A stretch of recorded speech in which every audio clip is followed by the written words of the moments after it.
The Tao of Self-Confidence, episode 478. Welcome to the Tao of Self-Confidence, where I share stories of amazing women who have discovered their inner journey to self-confidence.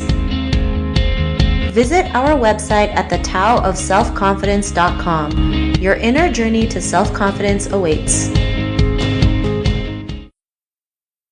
Well, hello friend. Welcome to the Tao of Self-Confidence, where I share stories of amazing women who have discovered their inner journey to self-confidence. I'm your host today, Sheena Yap-Chan, and today I have an amazing lady on the show today. She is a journalist, and I'm really excited to have her on today to share her story with us on self-confidence. So without further ado, I'm going to introduce you to Stephanie Chuang. Stephanie, how are you today? Maybe you can fill in a little bit more about yourself to our listeners.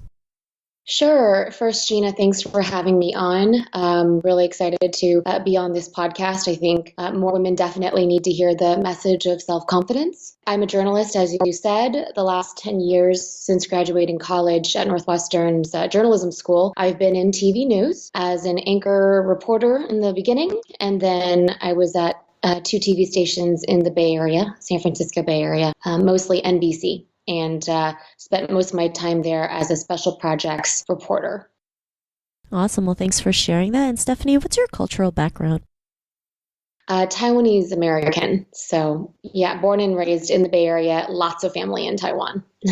Awesome. Well, thanks for sharing that. And what would be your favorite self-confidence quote? So there's a lot here. There are a lot of different quotes. One that might not seem, I suppose, very obvious as a self-confidence quote, but that I learned recently at a retreat was, "It's solitary work you can't do alone." And I know that sounds kind of weird as a confidence sort of quote, but I really feel like, and this goes into, the definition of what I feel is self-confidence, that self-confidence is when you really love yourself, just fully love yourself. And in that way, you don't need to rely on others and external opinions, but you're confident enough to really do some soul searching. And some of that soul searching work involves, getting guidance from other people. So that's where that is. I know it's, again, not very obvious. And then the second one is also not very obvious, and it's not a quote. I won't read the whole thing. I just want to throw out for anyone who's interested to check out Rumi's poem, The Guest House, which is such a great piece of writing that talks about really acknowledging everything in your life, all that you're feeling, even the bad emotions, and just sort of surrendering yourself to what is and believing in the process. So I hope that doesn't sound cryptic or anything, but it's a poem, so I'm not going to read it. But again, it's by Rumi, and it's called The Guest House. And then I don't know if maybe I'll just segue into, the self-confidence definition because we're talking about it. But, we're human. It's a continuous process, the self-confidence. But you can reach a level of self-love where you appreciate other people's joys and successes and really truly feel it. And I feel that is when you've attained true self-confidence. And I think most of us understand the difference between confidence and cockiness. But for me, the latter can be mistaken for confidence, but it's actually a lack of confidence. It's like you're demanding respect instead of commanding it. When you're confident, you can naturally be you. And it's about humility. And, she and I talked about this with you very briefly, but something that has really jarred me and awoken my true journey to self-confidence was actually after these 10 years of being a TV news reporter. Being a reporter, especially because it's the TV news medium, broadcast medium, there is an image that I'm projecting. And it was something that I had to really live, beyond work. I was emceeing events. I'm considered a community, sort of not figure, but a local, just personality. So it was very, very externally based. Then I was already sort of going through my own little journey when in December of 2016, I was actually diagnosed with non-Hodgkin's lymphoma. Now, I want to make very clear that the cancer diagnosis does not define me. Sometimes it can feel like it does. It does not define me, but it really did shape my story. And it actually stripped me down. It exposed a lot of me. I lost my hair during chemotherapy. It's growing back now, I'm happy to report. But, this sort of level of stripping down was so foreign to me. And it actually forced me to sit still and really try and figure out who I am. And I learned a lot, especially in this last year. So I feel like sometimes it's hard because we're in such a fast-paced world. Social media, Twitter, Facebook, Instagram, what have you, even Snapchat for a lot of people. But when you're able to disconnect from that and actually sit still and be able to do things without rushing to the next sort of agenda item, it is really liberating. And I actually feel that's only when I was able to discover what self-confidence really is. And lastly, on this sort of note, I don't want to draw on, but, I always really loved my hair.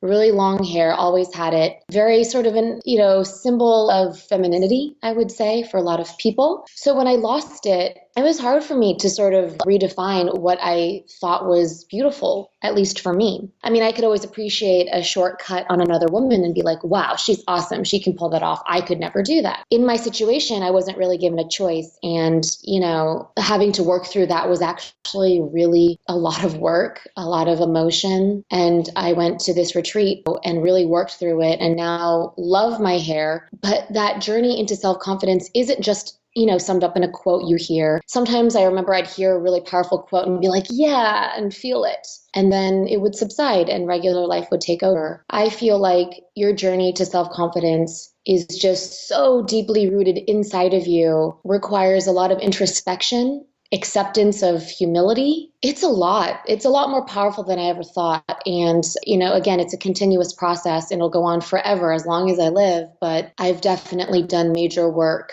in defining and obtaining self-confidence that I never felt before. So I hope that all makes sense.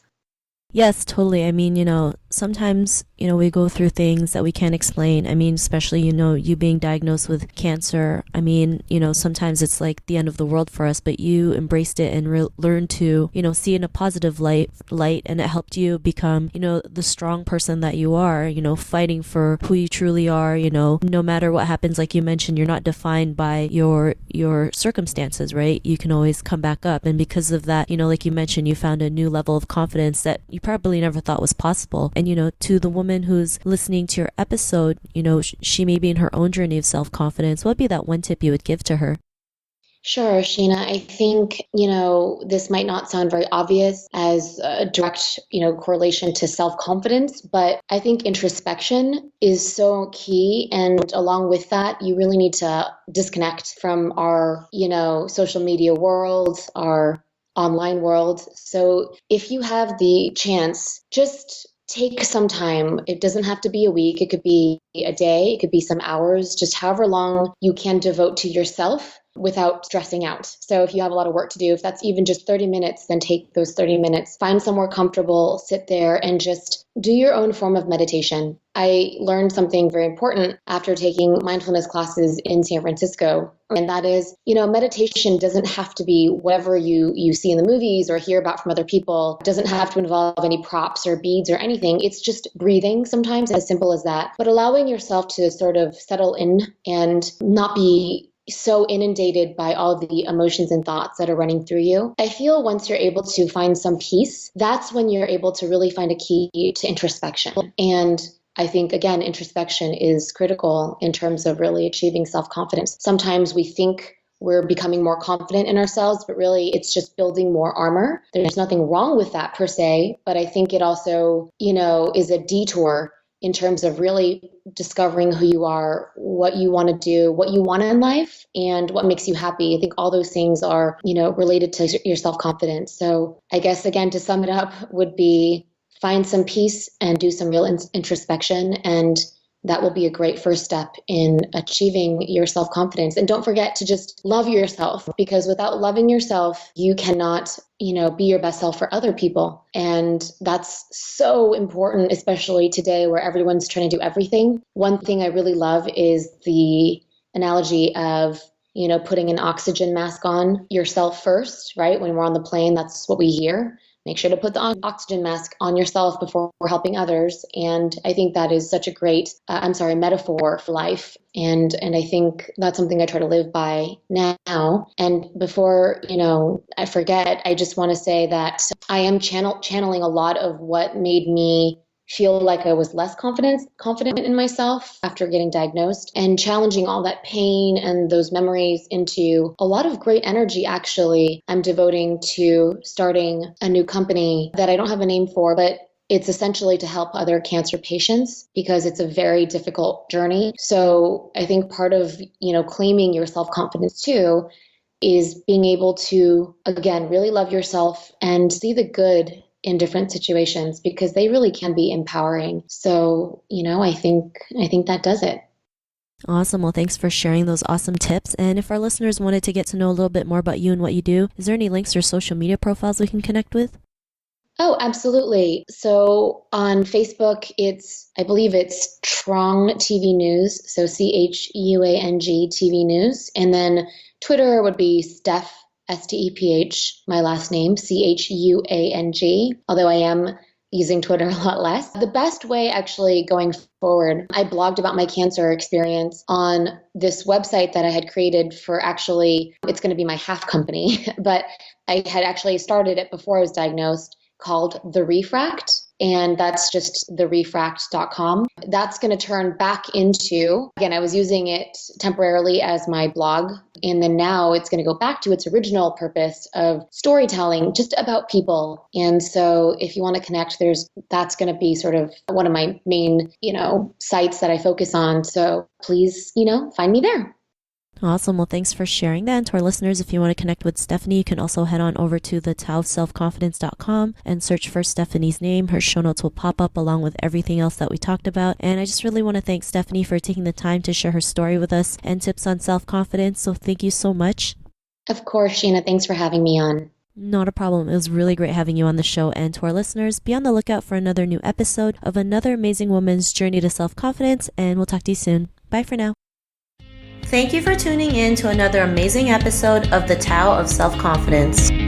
Get your free audiobook by visiting our website at thetaoofselfconfidence.com. Your inner journey to self-confidence awaits.